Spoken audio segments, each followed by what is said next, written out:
well, essentially in the last segment, we talked about PhDs aren't specialists in like other fields, maybe outside of how they were to acquire the PhD, right?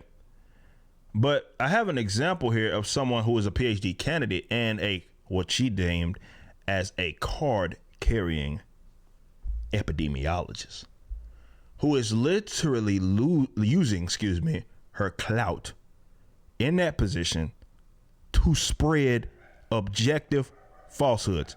Dogs are going off again. Now y'all good, man? Please. Thank you. So we have an academic here, and this is what she had to say, right? This is what I was referring to before. You claimed it doesn't have 100% infection rate.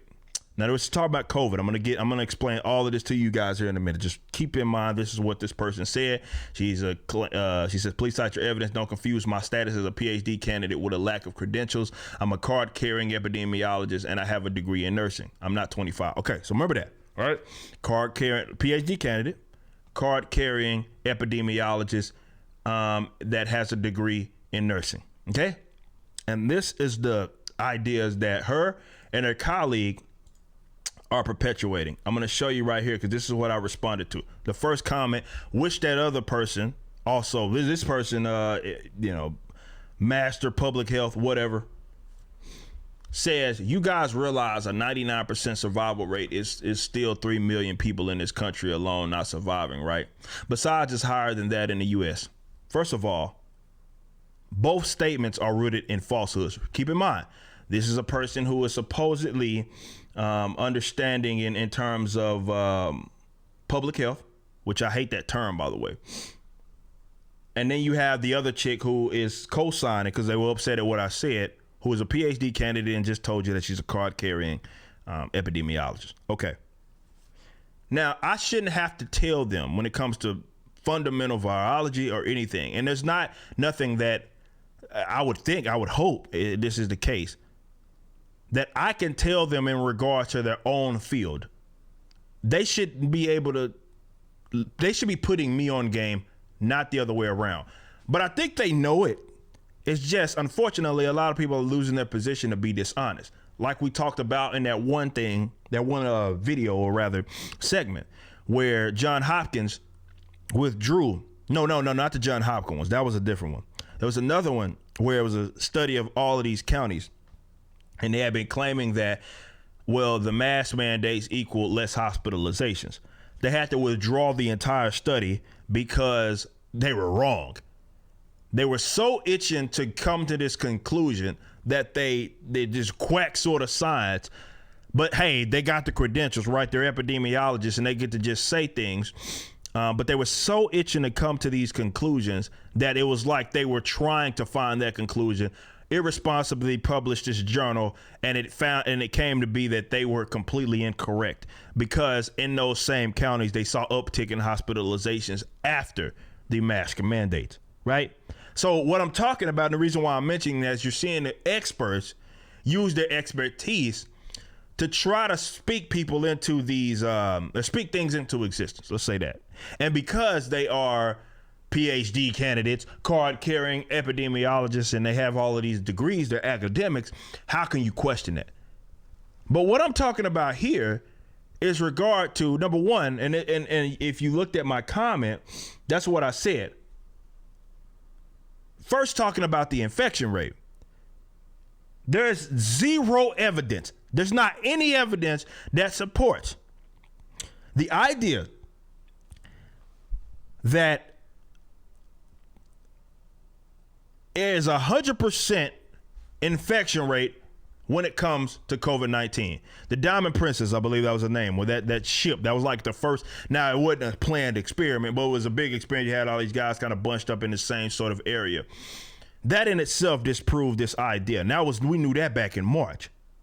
It does not have 100% infection rate. And in order for you to come up with the deaths of 3 million people, you would have to say that there's 100% infection rate when it comes to COVID-19. So damn, be natural immunity or anything like that, which you know, like what does have 100% infection rate? Almost nothing.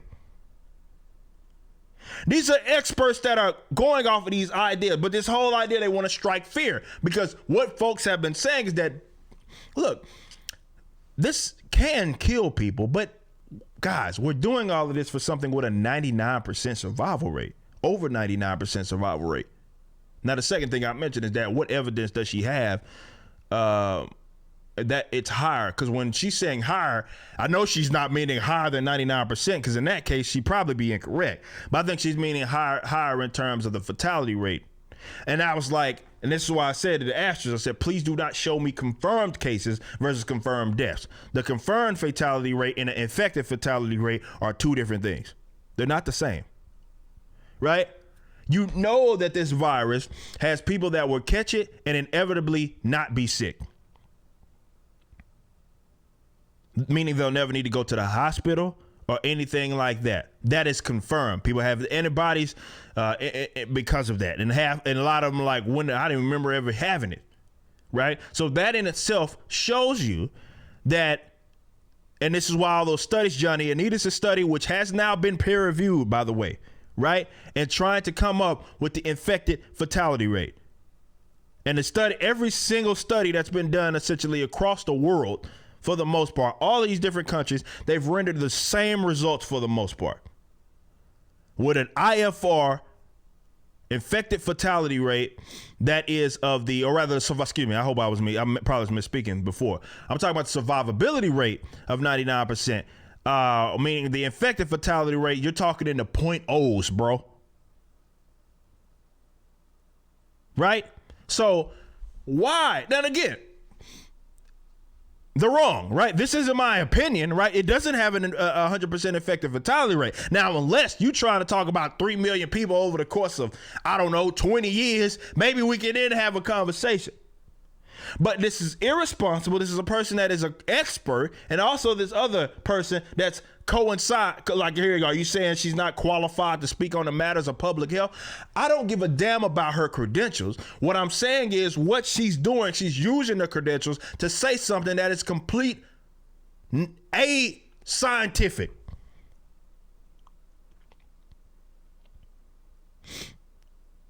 Right? Ascientific. Because we know that this there's no evidence. And this is why she's trying to prove that it doesn't. How am I, of all people, having to explain to you in your own field that the burden of proof is on you?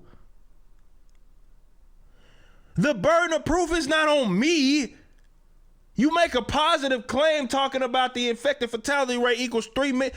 I need the receipts. And the chick's like, well, why don't you show that it doesn't? No, show me that it does. Because from my understanding, it doesn't exist. The burden of proof, you making a positive claim, man. That burden of proof is on you. Now, the reason they can't provide it, or they rather move the post, try to put the ball in your court, sorry for all the sports analogy, is because they understand that there's no evidence that supports their idea, and they're trying to fearmonger. Now, look, my theory was early on in this pandemic is that scientists, teachers, nurses, doctors are basking. A lot of them are narcissists. A lot of them are egotistical, and they're basking in all of this positive attention that this is giving them. Now, that's just a theory. That ain't scientific. I can't necessarily prove it. But never in history have we sort of tried to manage the entire world around the healthcare industry. That's just an industry, much like any other industry. Now, is it important? Of course it is. Food's also important, and people in those industries are very important. But we have this sort of moronic idea where we're supposed to be listening to them and they dictate everything it is that we do. And it was always a mistake, trying to put like the entire country, which didn't necessarily happen. But in some cases, what a lot of folks wanted, putting the whole entire country in the hands of Dr. Fauci. What he says must go because he's the expert. I think a lot of people are basking in this attention. And now we present them as heroes, right? Because they're doing what they are fucking paid to do. But there's a lot of experts who are using their academic status to spread nonsense. Again, right here, what I'm talking about is not my opinion, right?